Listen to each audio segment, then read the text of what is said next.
It's first pitch. I'm the Prez. You can find us at WagerTalk.com, SportsMemo.com, and our YouTube channel, WagerTalk TV. I've got the legend himself, Dave Cokin, with us. Dave, it's baseball for the next 20 minutes, but first, how are you, my friend? I'm doing well. Sun's shining here in beautiful Las Vegas, and looking forward to a busy but fun day. Well, it's such an incredibly fun time of year for us. Meaningful sports every night, baseball in full swing. We just had the Masters. The three big horse races are around the corner. It's a fun time. They're all fun times. There's 364 really fun days for sports bettors, and then there's Christmas Eve, where you take a day off, and the All-Star break in baseball. And which turns into fun for me, although this year I think the Del Mar schedule is, I don't think it starts until after the All-Star break, so I might actually just be sitting around for those 3 days. I want it busy. If I got nothing to do, I don't know, what am I going to do? Watch old Perry Mason reruns or Highway Patrol or something? I like having stuff. So to me, there's no one time of year that's more fun than any other. They're all work days, but it's work I like. Okay, well, I like working too, just about 3 hours a day though. Let's get into it, my brother. Right. Atlanta 12-11 on the road, playing Cincinnati tonight. 3-1 win for Atlanta last night. They lost 7-6 the night before. Both teams are negative units if you bet them on the season, my friend. Minus 141 for Cincinnati. Over and under is 9. I'm playing the over in every Atlanta game pretty blindly right now. What's your take? Teheran goes for the Braves, and he's really one of the toughest pitchers in baseball to break down because it really is all dependent on how he commands his slider. If he's got his slider working, then his fastball, which is kind of ordinary, can become a weapon, and he can be really tough. When his slider command isn't there, hitters just sit on his fastball and they crush it. So if you look at Tehran's breakdown this year, he's had 5 starts. The first one was kind of in between, which is a little unusual for him. The other 4 have been typical Teheran, 2 real good and 2 real bad. And he is vulnerable to the big inning. The Reds' offense might not be able to take advantage of that, of even the bad Teheran, which is a little bit worrisome here. This Reds' offense has been a complete dud so far. The Braves have the offensive edge. But Atlanta's going up against a really good right-hander in Luis Castillo, who's always had the stuff, but hasn't really put it together. Now, he's an interesting guy here because some of the sabermetrics guys might look at what he's done and say, well, he's got a really low batting average on balls in play, a higher ground ball rate than one would expect out of Castillo, and there's going to be some regression here. I'm not in that camp. I think Castillo's really put it together. 13 hits in 30.2 innings this year. That's phenomenal. Yeah. 41 strikeouts as well. Now, those rates might not be sustainable, but I would wait until it starts to turn. That makes sense. Guessing that when it's going to turn. His walk rate's a little high, but his pitches move like crazy. I would look at the red side here. I prefer Castillo, and the Cincinnati bullpen has actually settled down nicely and is becoming a decent bullpen, whereas the Braves bullpen is just bad. B-A-D bad. So if this is close late, you've got an advantage with the Reds. Yeah, and Castillo, 1.47 ERA in 30 innings pitched, a whip that's in the .88 range. An outstanding year so far, and I agree. It's important to wait to see what he does. I think the Braves will hit almost everybody. Lineup. Yeah, and like you said, their starting pitcher's mediocre, and their bullpen's a disaster.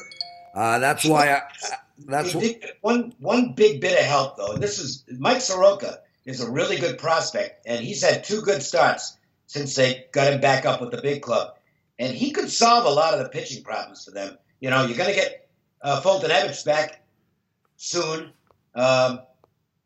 and Fried has actually pitched pretty well. So it might not be the cast of characters you expected on the Braves, but I think their starting pitching might be okay. But I don't know what they're going to do about the bullpen. He's Dave Cokin. I'm the Prez. You're watching First Pitch. We take apart every game that starts after 6 o'clock. We do it every day, Monday to Friday. You can always find it at the #1 sports handicapping channel on YouTube, WagerTalk TV.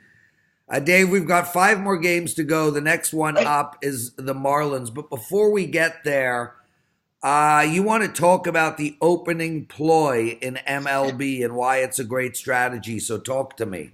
It is a good strategy. And the interesting thing is we saw both sides of the strategy, the pro and the con, last night of the Angels-Yankees game. Now, the team that's been using the opener for the past 2 seasons is the Rays.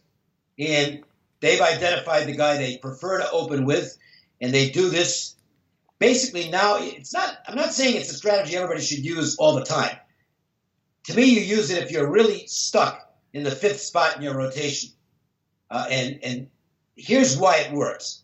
What you're doing is you're bringing in a power arm early, and he's going to be facing the best part of the opposition batting order, which is one through 6 with almost every team.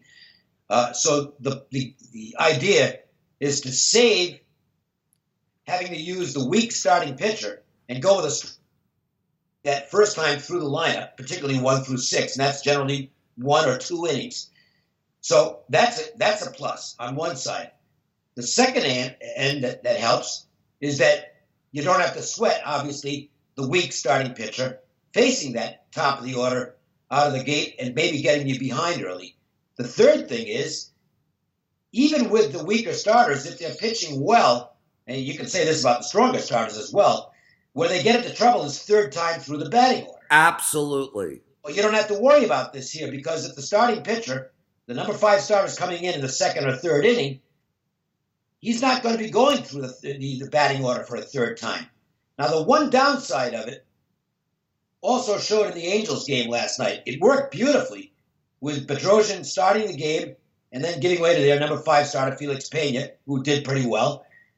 The problem is the Yankees made a comeback, and then the problem came up with using an opener, which is you don't have that big arm available late in the game.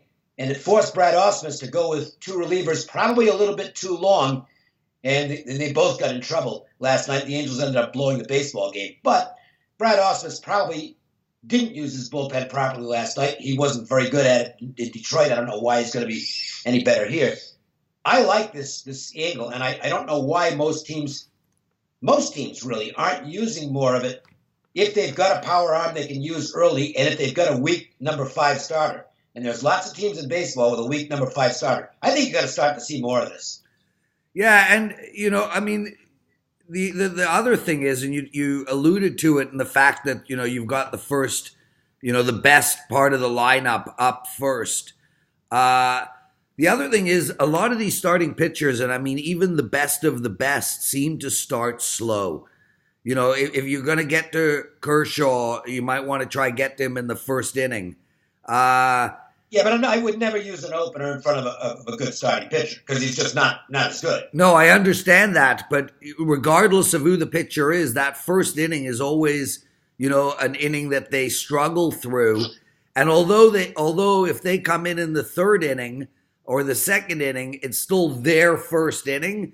As you mentioned, they are facing a easier lineup to get out and can find their rhythm through 6 to 9, 7 to 9, rather than through 1 to 3. It makes total sense. And Dave, I like any of these things. I like any of these type of strategies. I mean, I don't know if you were watching the Carolina-Washington game last night. Oh, man, what a great game.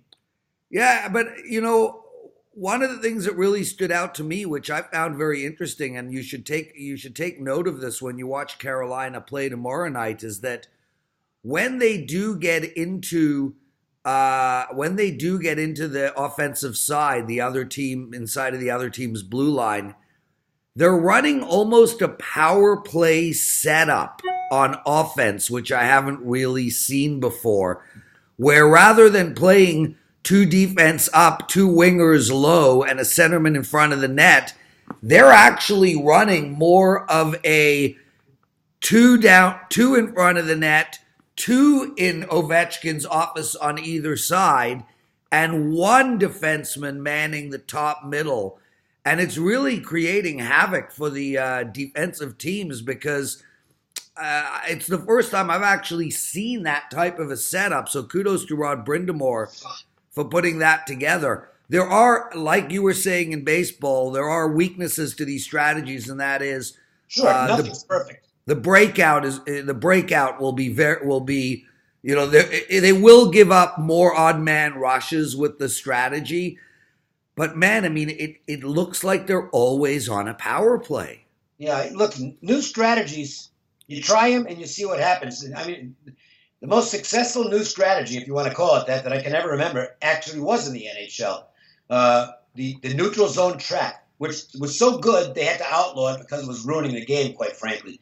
And the Devils did it so well, it made the game painfully boring to watch. But boy, was it effective. The Devils would argue that they didn't do the neutral zone trap. You know, I'm actually buddies with a bunch of guys and that played on that team, and they called it the left wing lock. Okay, well, they can call it whatever they want. It was a neutral zone trap, and the NHL actually said we can't have this. Okay, it's killing the flow of the game. But boy, was it! You couldn't beat it.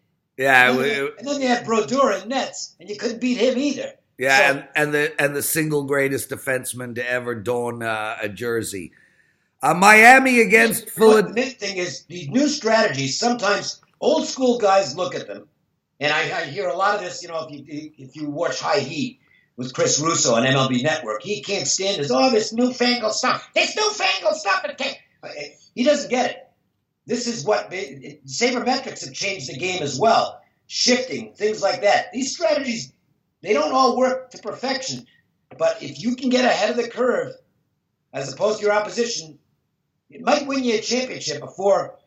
Look at the Astros. The Astros went shift crazy in 2017. They got a World Series out of it. So these guys who knock this stuff, they're all wet. I like the Chris Russo impression. The Marlins on the road playing Philadelphia. Philadelphia won last night 3-1. Teddy and I have been speaking about this team. Teddy thinks there's just something wrong in the dugout there. They did lose 3 games in a row, but they finally won a game. I don't think there's wrong in the dugout. I think they're just a short-handed team right now. That's and it's showing. I mean, they had to call up another shortstop because they tried Goslin at shortstop, and he can't throw. So they had to get him out of there, and they brought up somebody else now. So they're basically on a 4th shortstop right now, and they only have 2 shortstops. So a 4th shortstop playing with the first 2 hurt is a bit of a problem. They lose the center fielder. He's out. It's just injuries taking their toll right now. This is a real good baseball team, and I don't think they've got chemistry issues. I'll disagree respectfully with Teddy on that. Philadelphia minus 200. The over and under is 7.5 here. A low number for the Philly offense, but they're playing Miami, and Miami is just absolutely struggling to hit the ball. Caleb Smith versus Aaron Nola. Caleb, 23 innings pitched, .87 whip. Good numbers all around. Yeah, good pitcher. They've got a couple of good starting pitchers because he's done well. Pablo Lopez looks like he's got a chance to be a real nice starting pitcher, maybe a legit number 1 or 2. But boy, their lineup is just awful. They got a win last night. No, they lost yesterday. They got a win the other day. I think Martin Prado might be their best hitter at this point, and the guy's 80. So it's just a really bad lineup. I can't back the team. It's hard. It's hard. And listen, like they're down 6 units already in betting. They're down 7 units on the run line. And I think those numbers are going to get worse and worse. I mean, I think you're going to be upwards in the 50 unit mark by the end of the season. I played, even though the total was really low on them, I played under in their win total. They're in a nasty division with 4 really quality teams in that division. And they only won 26 games in the division last year. I don't see how they're going to top that number. I don't think they'll get to 60 wins. They could end up with the worst record in baseball. Oh, no, they will end up with the worst record in baseball. The Orioles are... What do you like tonight in that game, though? No, I don't like anything. I'm not laying that much. Nola hasn't found his stride yet, but here's a perfect team to find it against. Because even if he hasn't got his best stuff, he can shut down this team. Yeah. I think all it might take is one really good start by Nola to get him right. But, Caleb Smith is capable of keeping the Phillies at bay here. So you can make an argument, I guess, for the under. But I don't like playing unders in baseball these days with the awful bullpens. And so I just stayed out of the game. I think the Phillies will win, but I'm not laying that kind of a price. Dave, the Boston Red Sox, I mean, they're minus 15 units for their betting customers on the money line. 13 units. Won one in a row. What? They're on a one-game winning streak. They are. They're 10-15 on the season. They're playing Detroit tonight. They just beat Detroit 11-4. Congratulations to them. Every day it's the same thing with Boston. 10-15 on the season. Here they are, minus 200 again, minus 220. Over and under is 9.5. They have not earned the right for me to bet them on that type of, like where they're at now with that type of juice. That's for damn sure. But they are going to go on a run, Dave. This is a good team. They're going to make the playoffs. Zimmerman on the mound tonight. I might argue that they're not going to make the playoffs. This is not as good a team as it was last year, and everything went right last season. And they have a good Tampa Bay team in that division as well. That division is going to be a dogfight for three teams. Listen, the Yankees are 3 games over 500 playing with the Scranton Wilkes-Barre roster. Yeah, exactly. And I think the Red Sox might end up. I'm not going to call it a season just yet, and they probably will go on a run at some point and be a winning team, but I don't know if they're going to make the playoffs. Porcello on the mound tonight. Terrible start to the season. 8.5 ERA, 2.4 WHIP, which is just ludicrous. He's 0-3. He hasn't turned it around yet. He's playing against Zimmerman. Right now, from my perspective, any team who's playing against a minus 200 Red Sox team, unless maybe they're Miami, is live. I can't bet the Red Sox here. I do lean towards over the total. Yeah, I can't disagree with that. Jordan Zimmerman has been really hittable again. Porcello is just not commanding his stuff the way he wants to. He's been up with a lot of pitches, and that's not where Porcello wants to be. He needs to be down to the strike zone. He was a little better last start, so, he might be getting it together. One thing that happened with the Red Sox, and this might have been a mistake by Alex Cora, was that he basically didn't use the starting pitchers in spring training. And I think all these guys came in with a little bit of dead arm. Yeah, they're going to get better. But Porcello is the one who I think has been even more adversely affected than Chris Sale. He might just now be starting to get right. Porcello, when he's right, is a pretty good pitcher. I think the Red Sox will win this, but that price is more than enough to keep me up. I priced it at about minus 200. As Jordan Zimmerman's just a straight fade right now. But there's no value in the Red Sox, that's for sure. It's generally all about value in baseball. Cleveland versus Houston, Dave. Cleveland 13-10 on the season, but negative 1 unit for their bettors. Houston 15-9 on the season, 6 games above 500, with only 24 games played, and yet they have made no money for their customers and are minus 4 units on the run line. That's all on the road where they haven't been so good. Yeah, they've only lost 1 home game. Yeah, 8-1 at home. Very impressive numbers at home. They're 156 to 167 tonight. We have an over and under of 7.5. Cleveland 6 runs last game against Miami. 1 before that, 5, 7, 8. Houston, they put up 7, 10, and 5.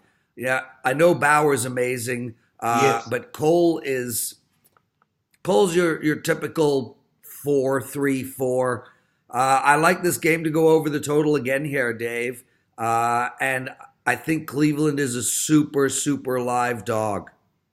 Well, your price is higher than it actually is. It's 150. I'm seeing the highest I'm seeing on the screen is 151. You should go back and listen to the show with Teddy that I did with him on Tuesday.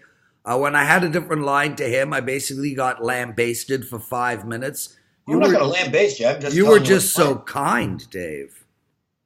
I don't know. You just misread a line someplace. What's the big deal? I do it all the time. Interesting that Pinnacle's a little higher than everybody on this game. I think the line's a little short.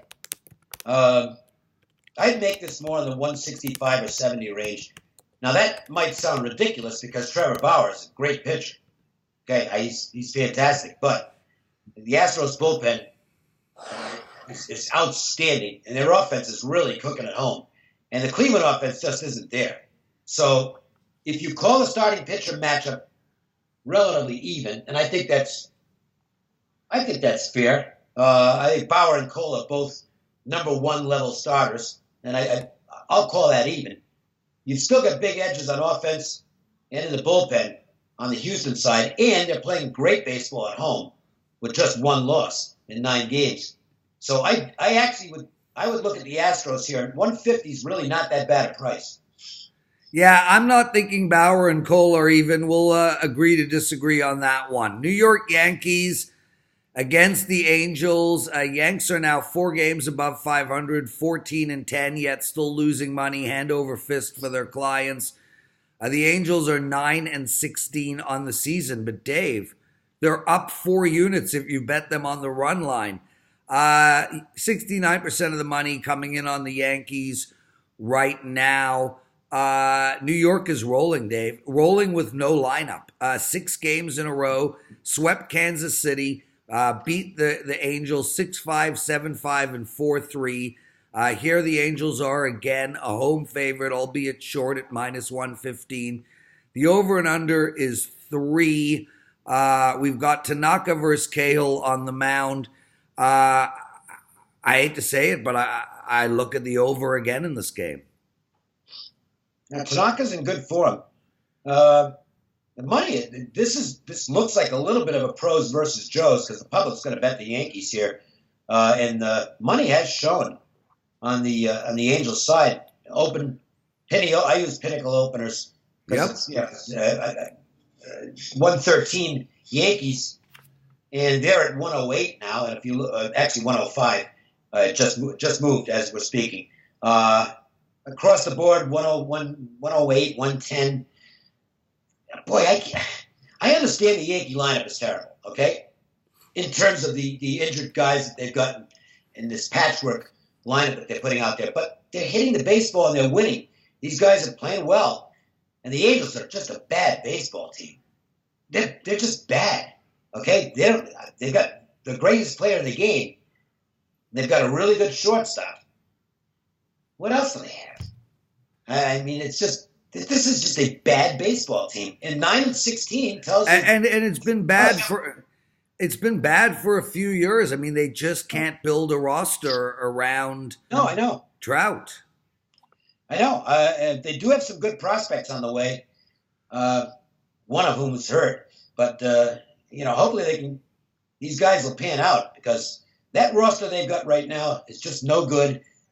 I think you can make a good argument the worst team in that division, and that Socha managed to find ways to steal games the last few years and keep them somewhat respectable. He's one of the best managers in baseball. He was solid. Okay, Brad Ausmus. I had him rated as my worst manager in baseball when he was with the Tigers, and I've got him 29th now because nobody's worse than Dave Martinez. He's going to lose more games than he wins for this team. Now, I got lucky last night. I had the Angels, and unbeknownst to anybody until close to game time, they decided to go with the opener and use Bedrosian in the first inning rather than Pena. It's the second time in a few days they've done that. But I always list pitchers. Yes. So it was no action for me, and it saved me a really bad loser because they blew a 5-0 lead and lost the game 6-5. So, but Dave, that's one of the negatives of this opener strategy is it's going to really confuse the hell out of anybody betting pitchers or not. Well, but at least Tampa lets you know when they're going with an opener. Okay, the Angels surprised twice now because they did it with Robles on Sunday, and they did it last night with Bedrosian. So the league will adjust. All these leagues know betting drives their viewership.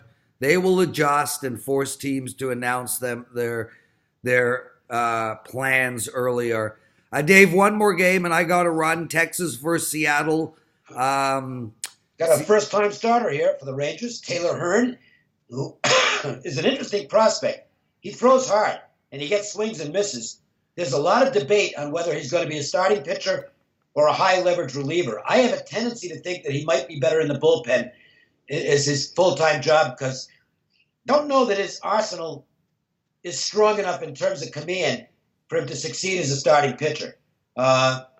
His control can be spotty, but the kid can definitely throw, and he is, at the very least, he is a legit major league pitching prospect, either as a starter or as a reliever. The Rangers would hope that he works out as a starter because they're more valuable than relievers. I think Hearn could have a good debut here. I know Seattle's a scary lineup, but they haven't seen this guy before, and he looks like he might be able to get some swings and misses out there tonight. Marco Gonzalez is pitching pretty well for Seattle. Maybe a little bit phony in terms of the analytics not being as good as the old school numbers, but he's still, they've won 5 of his 6 starts.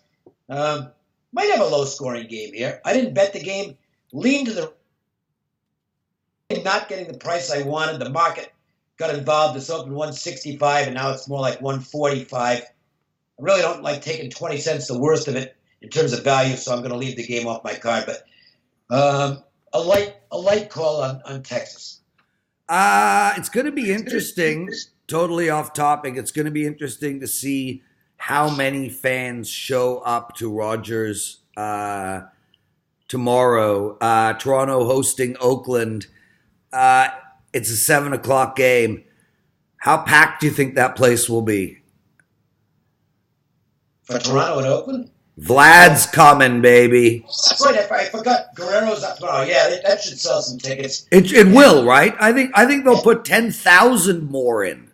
Why not? Most exciting prospect in the game.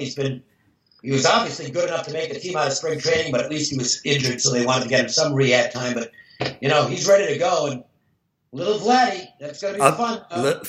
Little 300-pound Vlad. One thing he's not going to do, he's not going to steal bases like his dad did early in his career. For those who don't remember, when Vlad Guerrero came up, he was 5'2". Oh yeah, he could really run. But Junior is a better hitter, right? Like at this stage of his career, he's not only the best prospect in baseball, Dave. But correct me if I'm wrong. He could be the best prospect in baseball in a while. This kid could be. He has the potential. His bat to ball, his contact is unbelievable. He's obviously not going to put Toronto over the hump, but it's going to be fun to watch, and I think Rogers Center is going to be rocking tomorrow. They got nothing else to watch up there now because the Maple Leafs... Shut up, Dave. He's Dave Cokin. I'm the Prez. First pitch in the bag. Make sure to watch Puck Time with Alex, Andrew, and myself. And Ralph is on Morning Joe when we take apart the NBA games. Dave, thanks for joining us, and we'll speak to you later, brother. Let's have some fun and win some games. See ya.